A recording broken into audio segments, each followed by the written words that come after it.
Do you know what I just realized? What might that be? You have made plenty of new revelations in the past week. And you're making that out to be a bad thing. I call it the complete opposite. How about we call it childlike wonder? Ugh, how rude. Anyways, I just realized that this is the first time either of us have seen actual snowfall in what, 30 years? That is correct. That's it? You aren't freaking out like I am? I thought the first time we would see snowflakes was when we were leaving this place to never see it again after falling down into the nine hells. That was oddly poetic of you. Because it's the only way for me to get a genuine response out of you. Come on, I can't be the only one that sees it, Castius. What did you just call me? Right, Spine. It's been 30 years since that happened, and I got to call you at least C when we were in the underground. Why not now? My old name refers to a man that was forced to abide by the rules of the Torchblade. That man was the one to set fire and kill all of his friends, family, and neighbors. Spine, however, had too successful revolution that he managed to keep all that he cared for alive. Well, most of what he cared for alive. It's okay to combine both sides of you, Spine. The one that killed and the one that healed. Here, come sit on the cold and snow-covered dirt floor. Yes, my child, come to Papa. Do not call yourself that. It makes sense, though. I am 300 years older than you. Do not remind me of that. Then shush, shush, lean against me and listen to my story. I'm not leaning against you. Come on, just this once. Please. Fine. Thank you. You know, this reminded me of one time when I was with the Ironblades on a snowy night like this. Back before I came to the underground, I was one of these generals for the Ironblades. I was seen as a goody two-shoe because of my stature. Whenever we would have meetings, it would always be the big dragons and orcs, and only one of the skinny elves like me. However, because of that, similarly to you, I was bossed around. I could only control small armies, and I wasn't allowed to make any of my own decisions, and I got yelled at any time I tried. But that all changed one snowy night like this. A homeless man named Kashimi Delor ran to my doorstep. He was being chased by a man with no face and needed shelter. What? What did you just say? He needed shelter? No, before that. He was chased by what he described as a forbidden tribe and needed shelter? Are you okay? You just jumped up when I said he was being chased. No, I am fine. Continue your story. Okay. Here, close your eyes and envision this with me. I gave Kashimi some shelter and defense, and he ended up living with me for 6 months. Both of us were skinny and wimpy people, so we helped each other grow. After he gave me the speech of a lifetime, something along the lines of, help those that cannot help themselves. He didn't sound like that, but I was trying to get the point across. You're really good at impressions. I can taste the sarcasm from here. You know I only joke. I don't actually. Your impressions are hard to read, and I'm a war general. Just how I like it. Hey, it's kind of cutting the story off, but could I ask you a serious question? Continue. Why did you accept both Harlow and Elena as your children? I thought you didn't even want one, let alone taking them both in, especially after what their biological parents did to them. Let's just say I saw a bit of myself in both of them. I'd been gifted with natural abilities to control all of the tribe creatures. Even though he doesn't have as extreme abilities, I see how hard Harlow tries to live.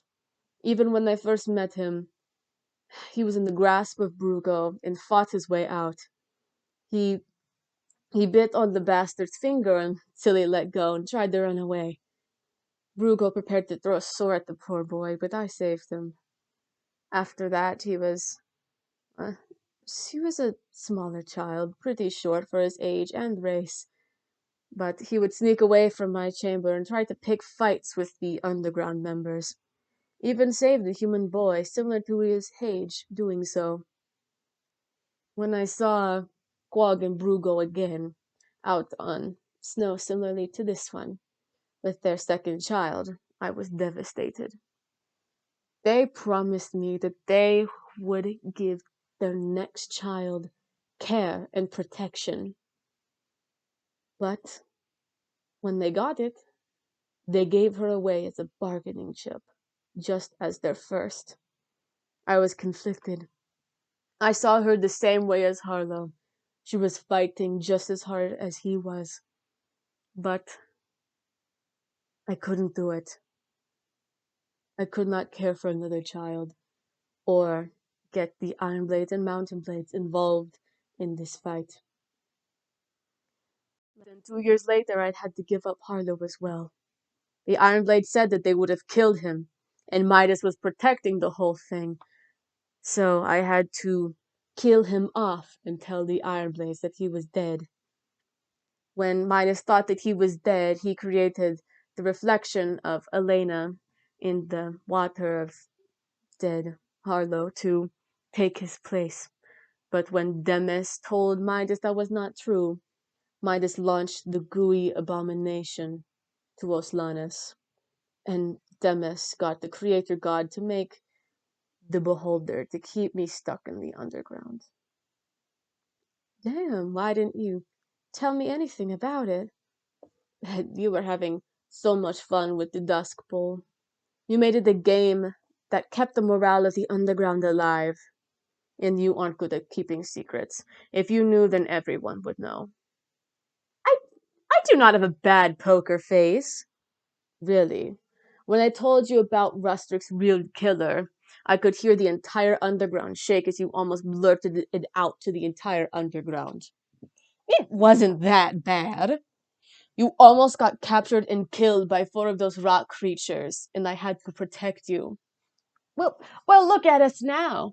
Out in the snow for the first time in 30 years, and the scoreboard is 1-0 in my favor. You're hilarious to think you won that snowball fight. I did. You cheated, which makes me the true winner. Using the creatures to help in my war is only a matter of using my tools to win. Ugh. Come on, man. You can't just use them and expect me to not be angry about it. Ugh. I've just been using the bakuzos. The Though that's such wild language. What the fuck does that even mean? Bokuzos. They're the creatures that I control. The tribe creatures. They have names other than just the creatures. Yes, it's just that no one cares enough to learn them. They all have names, you know. Let me get this straight. Not only can you control all of the creatures, but you can talk to them too. Wait, pause. They can speak? Yes, all of them have names and their own personality. Though the only way to figure out which is talking to you is by the tone that they speak in. Iron blades are the lowest tone, Shira blades are raspy, Mirage blades are smooth, and so on and so forth. God damn it, there's a lot about you that I don't know. Yes, and there's too little time at the moment to learn everything. We have a tribe center to create. A what? Tribe center. A hub, a meeting ground. There are lots of Burrowingblades out there, but most of them are too afraid to even enter the underground when the leader was dead and the Bokuzo was hiding. But my first action as the tribe leader was to make a location everyone can live in without needing to hide. Let me guess, even though you have literally a creature made by the creator guardian that can control rocks, you still want me to help you. Your company would not be shamed, and it is your job as Burrowingblade representative to help me. How dare you use my title against me? Fine, I will help you.